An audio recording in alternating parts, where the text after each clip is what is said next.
I'm Angela Kennecke here for the South Dakota Hall of Fame to talk with inductee Pam Homan. Thank you so much. I'm so excited to talk to you. I know that you were the first female superintendent of Sioux Falls School Districts, which is a huge accomplishment, but that is just one little tiny accomplishment that you have had in your career.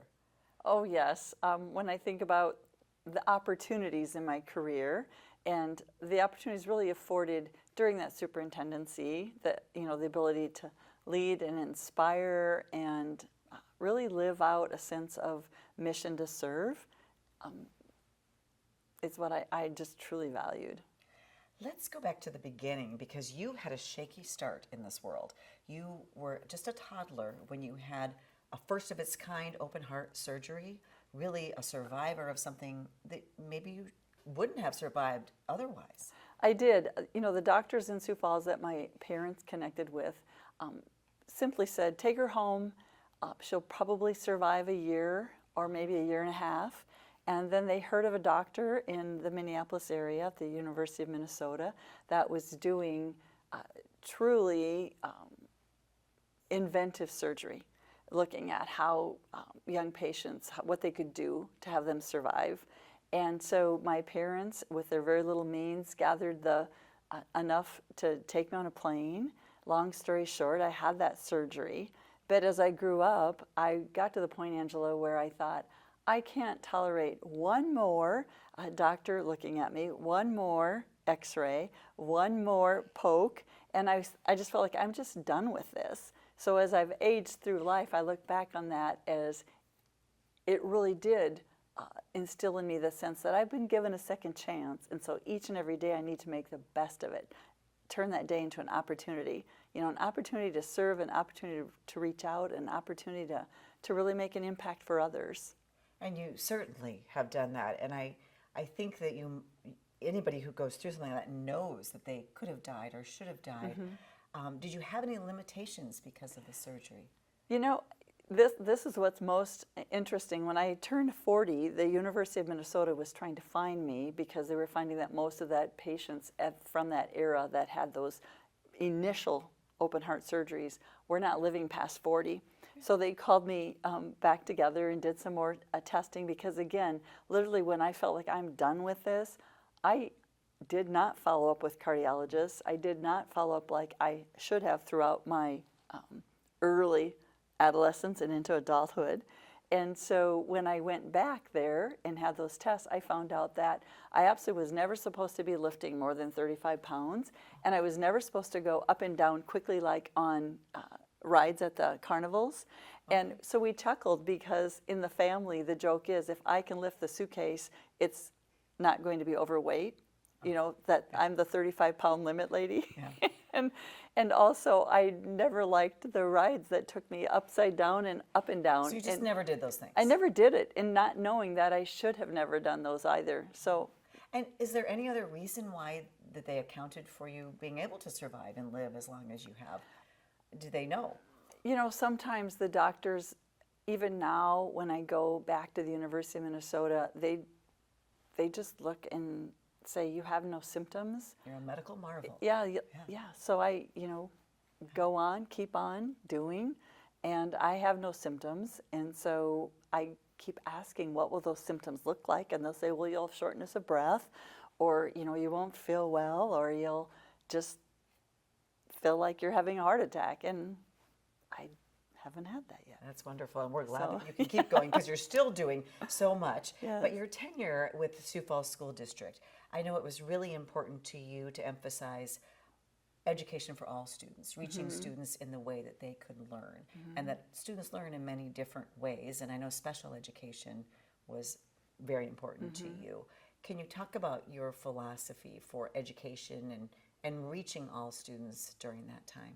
It's non-negotiable for me that every child has the capacity and the right to learn. Really comes from my childhood. My parents came from challenging childhoods, and my family I grew up in, Angela, had limited means, and we were raised that every single person is truly an equal, every single person should have the same opportunity as the person beside them, regardless of, their inheritance or their profession or, a custodian versus the president. They're all the same person. And that really became a part of my commitment when I would see these young children that didn't have the same opportunities of other children, thinking they all have significant capacity, they can all learn, they can all contribute. And so it just drove me that when I became superintendent, it was at the era when through our State Department and even nationally, there was a significant focus on setting up graduation credits and graduation standards as if every single person must go on to a 4-year university. And that hurt me because I felt like there's a lot of young people who have tremendous skills that it won't require a 4-year degree. It would require perhaps a 2-year degree or a vocational type of degree. And so probably one of my proudest moments or innovations in the school district was when I pulled together the teachers that were our vocational teachers, voc ed we called it back then. Yeah, the I remember technicals that. teachers. Yeah. And they were feeling like, what about us? Because our credits aren't being valued, the students aren't being steered our way, what about us? And I said, I have an idea and we can make this work. And that's when we created the Career Tech Ed Academy. They were high-cost programs. I couldn't afford to put one at Washington, at Lincoln, and at Roosevelt. So it depended upon what school you're at, what minimal opportunity you had. But I felt like if we brought them all together into an academy, and we provided the transportation from those schools to that Career Tech Ed Academy, it would work, and it did. And that's the thing, I drive by it every day on the way to work today. It's still going really strong. It's growing strong, it's going well. And so many unique programs there. It's in a sundry of culinary program. You had something with flight, right? Yes, Flying and flight is there, culinary, mass communications, the media. The we also had some very high-end biology, anatomy like courses STEM there. Classes too. Yes, Yeah. woodworking, the welding, auto body. And then New Tech High School also is something that Yes. you formed, and that's project-based for kids that maybe can't sit down and learn from a book and memorize things, and Yes. right? Yeah, that was, Alternative high school. yes, that discovery was just really, has its a unique story in itself to me, and that I was reading a book about a high school that was in California, and that there was this new tech organization, and they would vet other places to be a part of it. But it was opening the doors to students on another path that didn't learn in the traditional way. And so I literally called the place, got on a plane, flew out there, looked at the school, said, how do we become a part of that in Sioux Falls? So long story short, we were vetted, we were accepted, and we became one of their models for a New Tech High.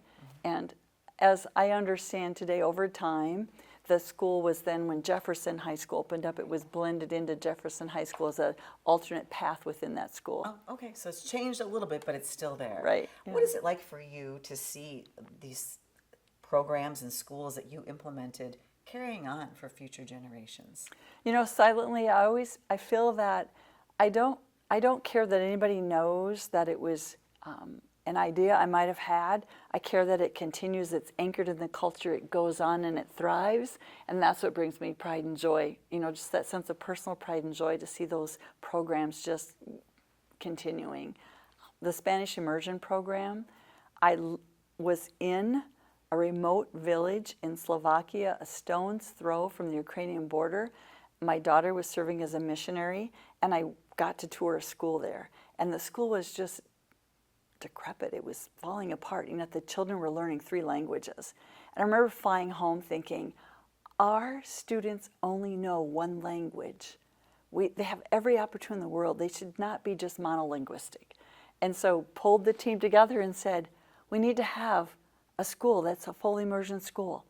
And I'm not going to dictate what language it is. You guys explore and see what would be best.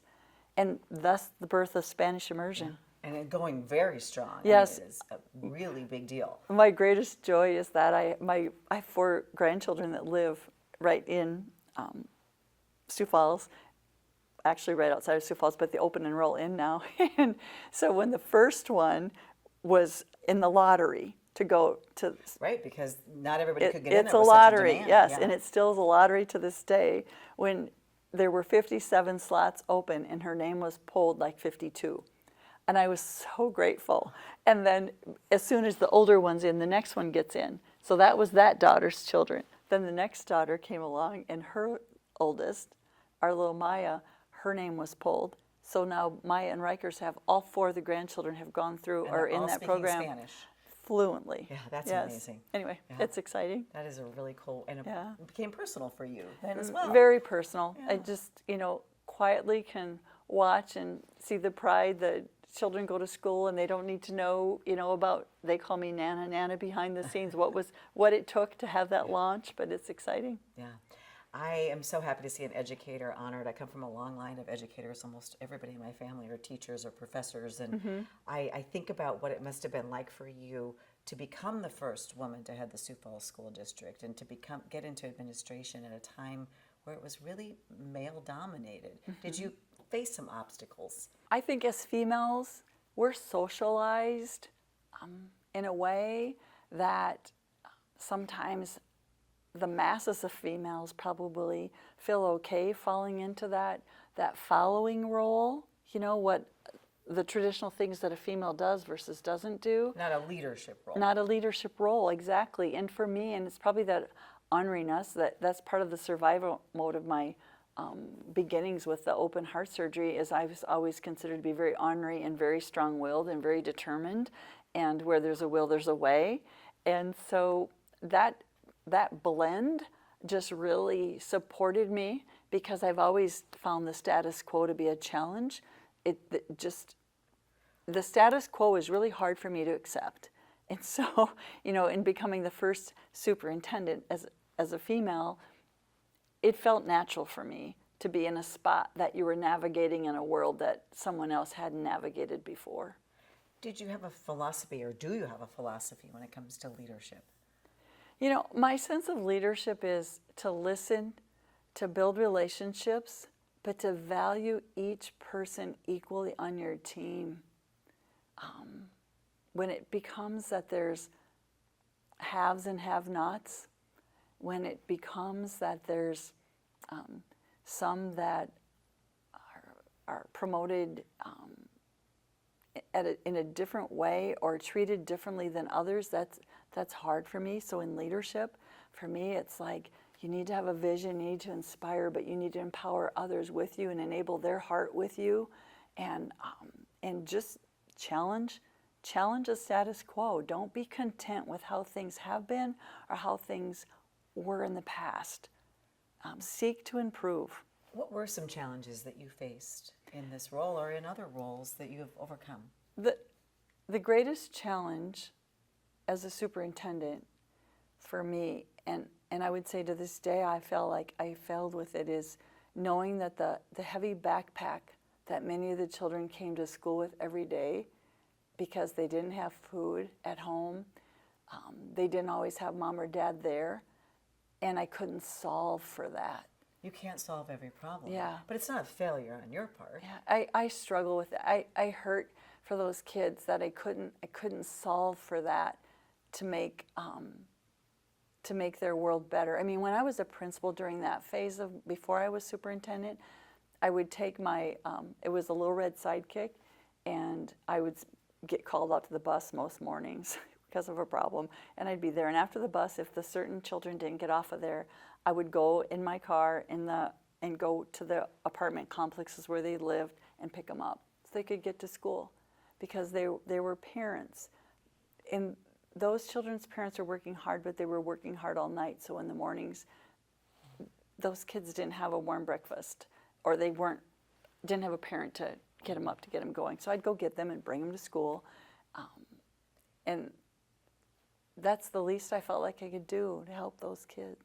Wow, how wonderful. And you don't know what kind of impact that made down the road. Yeah. The other thing that always worried me as a superintendent, when I think of challenges, it's one of the questions I get now.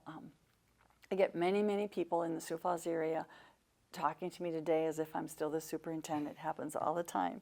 But Well, you were for quite a few years. yes, So. yeah, a long time. Yeah. And they would say, right now they say, do you miss those snow days? And I always chuckle because, the 3 a.m. we'd get up and get the weather team going. But what was hard for me in those days is every time I needed to call off school, I knew there would be children that would not have food until the next time we had school again. Because they get breakfast at school, they get That lunch breakfast at school. and lunch. And that really wore me down because the parents that would get most complaining at me, and here I am stereotyping, but most complaining at me for those days were the parents whose student had their own car to drive to school, or the parent who was going to drop their child off right at the door, but they thought we shouldn't have school. And I just needed to be the voice and know in my heart that if I was having school, it was so some children could have a warm place and they could have nutrition. And when you left the Sioux Falls School District, you didn't slow down, you didn't retire, and you didn't stop. You're now at Augustana University. Yes. What are you doing there? I serve as the Executive Vice President, Chief Strategy Officer at Augie. So I have 6 or 7 different departments. I deal with all of the strategic communications, internal and external, all of the marketing and the branding, and as well as the alumni relations and the advancement, the development team. And we have a wonderful team. We're very lean, but we are succeeding. We developed a strategic plan in 2019 called Viking Bold, and it was to be a 7-year plan, and in 5 years we met it and exceeded its goals, so we decided to just let it go out through the end of this time. And from enrollment to new programs to the financials and the amazing generous donors that we have, we're just taking it off the charts. It's exciting. So a completely different kind of job than when you were superintendent. It is, yes. But what values do you hold, no matter what job you're working in, that have kind of guided you, your principles that have guided you through your life? The principles for me, again, is to treat every single person as if they're the only person in the world. And their concerns and their problems are what you need to listen to, address, and search and find. It's kind of like when I go back to my undergrad education at Augie and then my doctorate degree at USD, the gift I had to learn to think, to listen, to read, to write, to research, to communicate, and to solve problems. And that's what I try to model for the others. And I really work hard. The one value I have that I think if you asked anybody who works with me or around me or did work with me is that every single day is an opportunity. Every single day is an opportunity to serve and to make it better for somebody whose life maybe isn't as good as yours. That's wonderful. It's Yeah. beautiful. And being inducted into the Hall of Fame, were you surprised by that? And what do you think about all of that? I was so extremely surprised and so honored, and to have education lifted up, to have a teacher lifted up, and to know that I was so honored to know I was representing so many others that are equally worthy to receive this wonderful honor. That it just is very special. Can you talk about why education is so important for South Dakota? Education is a leveling field. If our society isn't educated, they must be, and we have to be able to have people understand each other. And education is a vehicle by which we learn to respect and value the story, the history, the personalities, the challenges, the hopes and the dreams of others. And we have to be able to understand and listen and communicate and talk to other people. And we're challenged in society right now. We are challenged, and education to me is that I worry who will educate the masses. It can't only go to those that have means. Right. And it has to go to all. It's such a noble profession. So I hope when people are listening to this interview, it will inspire more young people to go into education. I don't think we're getting the numbers that we used to. No, that's my greatest worry for our state is how do we inspire teachers young people to go into teaching, but at the same time, we own this as the leaders in this state of how do we lift up that profession. How do we lift up that profession of those teachers who are in classrooms today with probably behavioral mental health issues greater than they've ever been? That's what I've heard. Yeah. And for several reasons. But I feel like those young teachers, be it those who have beginning career, middle career, or near the end of their career, I feel like a lot of days they probably feel like they're standing alone, and they should not. We have to be there to lift them up and provide for them, because the very systems that none of us want to have to continue to grow and support are going to be continuing to overflow with those who just haven't had the opportunity to be educated, and not just about, you know, reading, writing, arithmetic, but about people and understanding each other. Yeah, so it is a lot more than just filling kids' heads with knowledge. It's about teaching values, teaching respect, teaching that not everyone thinks the same, looks the same, or acts the same, but everyone should be treated equally, and we should value it. It's exciting. If we were all exactly alike, it'd be a pretty boring world. It's like, bring all these differences together, and how do we navigate together? Yeah. Well, thank you, and congratulations. Oh, thank you.